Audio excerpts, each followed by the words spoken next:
यानी इस काल ने तो आपको यहाँ फंसा कर रखना है। इसका उद्देश्य यही है कि आत्मा, इसको मालूम है कि आत्मा भक्ति बिना नहीं रह सकती। इसको परमात्मा की तरफ उसी दिन से होगी थी जिस दिन से ये सतलोक से इस काल के साथ आई थी।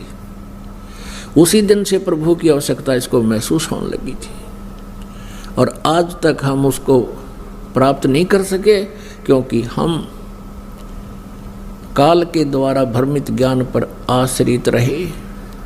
उस अज्ञान को हटाने के लिए स्वयं परमेश्वर कबीर देव जी आते हैं और वो ऐसा ज्ञान सुनाते हैं, और ज्ञान सब ज्ञानड़ी, ये कबीर ज्ञान सो ज्ञान, जैसे घोड़ा तोब का अब करता चले मैदान।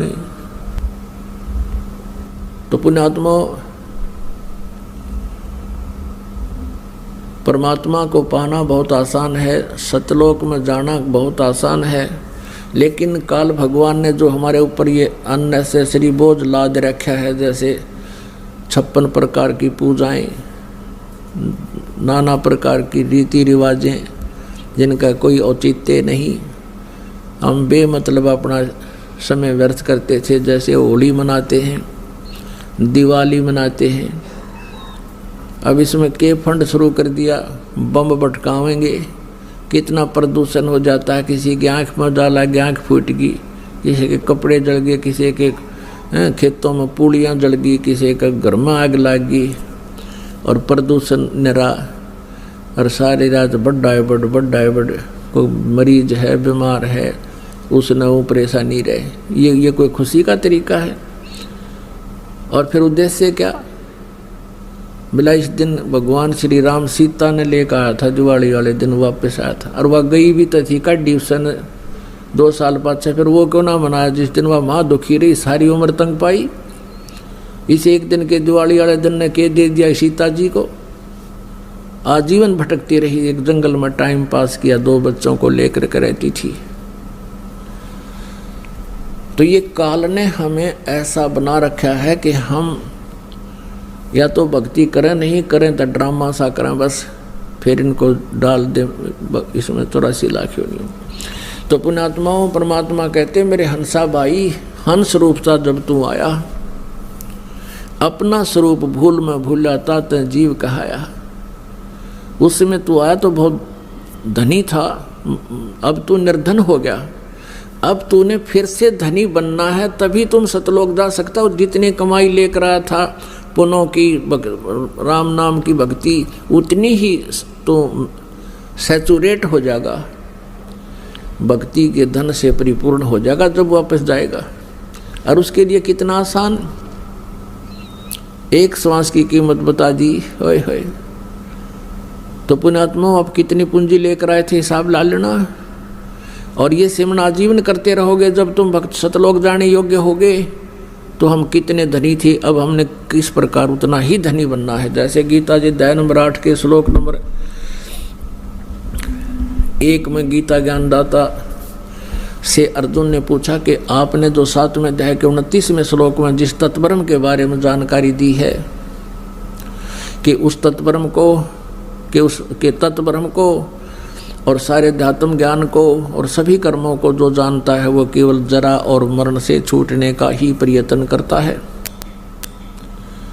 वो फिर संसार की किसी वस्तु की डिमांड नहीं करता, वो तो यहाँ से जन्म और मृत्यु और बुढ़ापे से डर के सतलोक जाना चाहता है। यानी कहने का दास का उद्देश्य जो अब था कि हम जो कमाई नाम की करेंगे, इसकी भक्ति की शक्ति, इस कमाई से हम सतलोक जा सकेंगे। और वो कमाई हमने गढ़ी करनी पड़ेगी, क्योंकि हम निर्धन गणे हो लिए। पहले हम ओम नाम का जाप करते थे और कोई पता ही नहीं था। ओम नाम का जाप जैसा भी उच्चारण करके हमने किया, सारी उम्र करे, हजारों वर्ष तक की आयु होती थी, तो इससे कुछ पुण्य बन जाते थे, उनसे फिर ब्रह्मलोक प्राप्ति होती थी। ब्रह्मलोक में जाके इसने फिर ठगना था हमारे को। हम इससे पहले इससे भी धनी थे, जब हमने खाली करके हमें पटक दिया यहाँ पर, ये हमारे साथ धोखा कर रहा है। तो ब्रह्मलोक में गए, वहाँ भी फिर अपनी वह जेब में जो खर्च था, पूंजी थी, नाम की कमाई थी, वहाँ के सारे ठाठ, जैसे रेस्टोरेंट होते हैं ऐसे ये स्वर्ग हैं।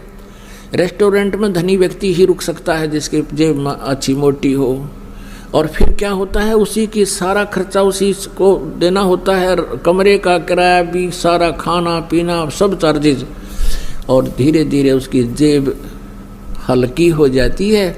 फिर जब उसको पता लग जाता है कि जेब में 500 रुपये रह गए, किराया खिसक ले यहाँ से, तो वो सारी अपनी जेब कटवा के यानी उस होटल में बर्बाद करके वापस आ जाता है। ऐसे ये स्वर्ग और महास्वर्ग हैं, इस काल ने हमें धोखे में डाला हुआ है। तो हम ऐसे गलती करते रहे, हमें पता ही नहीं था, इसका विकल्प नहीं था। अब विकल्प है हमारे पास, परमात्मा ने बता दिया। अपनी पूंजी को व्यर्थ नहीं करना है, किसी को आशीर्वाद नहीं देना, नहीं तो आप की पूंजी खत्म हो जाएगी। आपको आपने किसी के हाथ पे, सिर पे हाथ रख भी नहीं रखना, आपकी पूंजी जाए। पहले तो आप भी खाली थे और अगला भी खाली था, अब खाली बर्तन एक दूसरे को करें जाओ, न उसमें क्या आना जाना था, कुछ भी नहीं था। तो पहले तो आप किसी ना आशीर्वाद दो थे, ना अगले का कुछ लाभ होना, ना आपका हानि होनी थी, वो तो न्यों का न्यों थे, पैरेलल थे, अब तो दोनों खाली। तो अब आपने अपने टायर में, अपने पहिए में हवा भरनी शुरू कर दी, पंप दे दिया आपको दास ने। अब आप हवा भर रहे हो पंप से, और आपने अपने दूसरे मित्र की गाड़ी में अपने टायर से पाइप ला के उसका टायर में डाल दिया, ना वो चालन तो गा रहा ना आप का रहा, यानी आप भी खाली कर लिया पहिया। तो उसका प्रोसीजर ये है कि आप जी उसको भी पंप ही दिलवाओ कि इससे अपना हाथ से अपने प्रयत्न करके आप भी अपना भक्ति की ये जो हवा भरो, सिमरन करो। तो ऐसे आप जिन्हें अपनी भक्ति को बचा के रखना। जैसे माता गर्भ को रखे यत्न बनाए, ठेस लगे तो छन होवे तेरी ऐसे भक्ति जावे। जैसे किसी बहन को, माता को गर्भ रहा हो,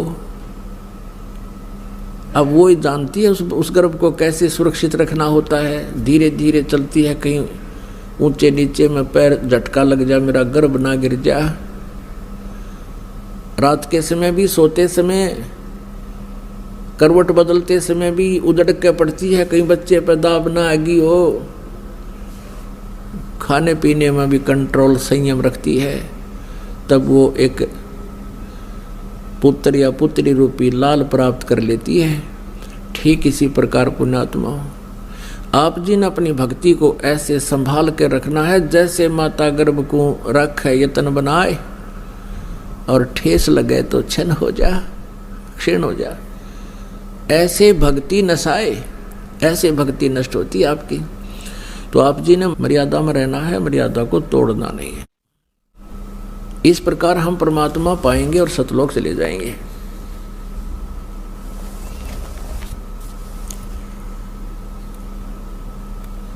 और जैसी हम भक्ति करते रहेंगे उतना ही हमें लाभ मिलता रहेगा। अब परमात्मा ने एक हमें ज्ञान दिया है, यदि हम गलत कार्य करेंगे उसका फल हमारा गलत होगा, परिणाम बहुत भयंकर होंगे। और यदि हम परमात्मा की भक्ति करेंगे तो हमें बहुत लाभ होगा, परमात्मा का प्रोटेक्शन मिलेगा। क्या बताते हैं, मन तू पावेगा अपना किया रे, भोगेगा अपना किया रे। मन तू पावेगा अपना किया रे, भोगेगा अपना किया रे। अब यहाँ का विधान है प्रभु का कि जैसे तू कर्म करेगा वैसा ही फल मिलेगा। तो हम कर्म ही क्यों ना चेंज कर ले, हम उन कर्मों में ही परिवर्तन करेंगे। जैसे हम शराब पीते हैं, मांस खाते हैं या तम्बाकू प्रयोग करते हैं, तो उसका परिणाम हमने भोगना पड़ेगा। वो सितम जुल्म हमने भोगने पड़ेंगे। तो हम अपने कर्मों में ही प्रयत्न करें, परिवर्तन